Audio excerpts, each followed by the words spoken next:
මගේ පාළුව තනිකම වෙනුවෙන් තනි නොතනියට හැමදාම සිටිය නුඹයි.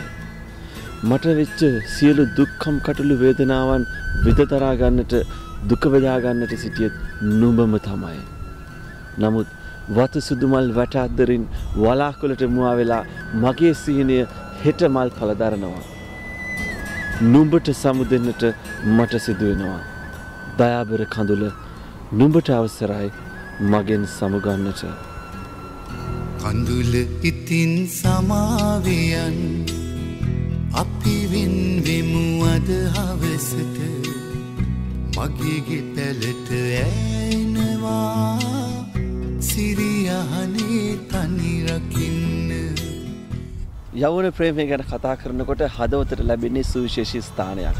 සිංහල ගීතයේ මේ කවියෝ ගීත රචනා කරනකොට හදවත සහ බොළඳ ප්‍රේමය බොහොම මනාව ගැලපු අවස්ථාවන් අපිට ඕන තරම් අසන්නට ලැබී තිබෙනවා. දැන් අපි මේ අවස්ථාව උදා කරගන්නේ හදවත සහ බොළඳ ප්‍රේමය එකට ගැලපු තවත් බොහොම අපූර්ව ගීතයකට. මේ පෙම්වතුන්ගේ රාත්‍රියේදී එහෙනම් අපි ඒ ගීතයේ සමග දැන් ගත වෙමු.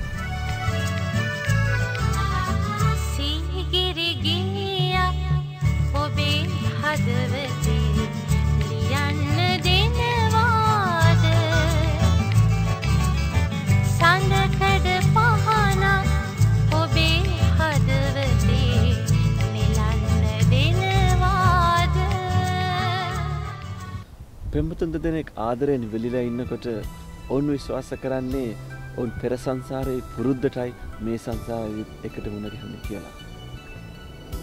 අන්න ඒ වගේ පෙම්වතුන් දෙන්නෙක් ආදරයෙන් වෙලිලා ඉන්න අවස්ථාවක පෙම්වතා තමගේ ජීවිතයම පෙම්වතිය වෙනුවෙන් පුද කරන්නට සූදානම් වෙනකොට පෙම්වතියත් අන්න ඒ වගේම තමගේ ජීවිතයම තමගේ ආදරණීය පෙම්වතා වෙනුවෙන් පුද කරන්නට සූදානම්.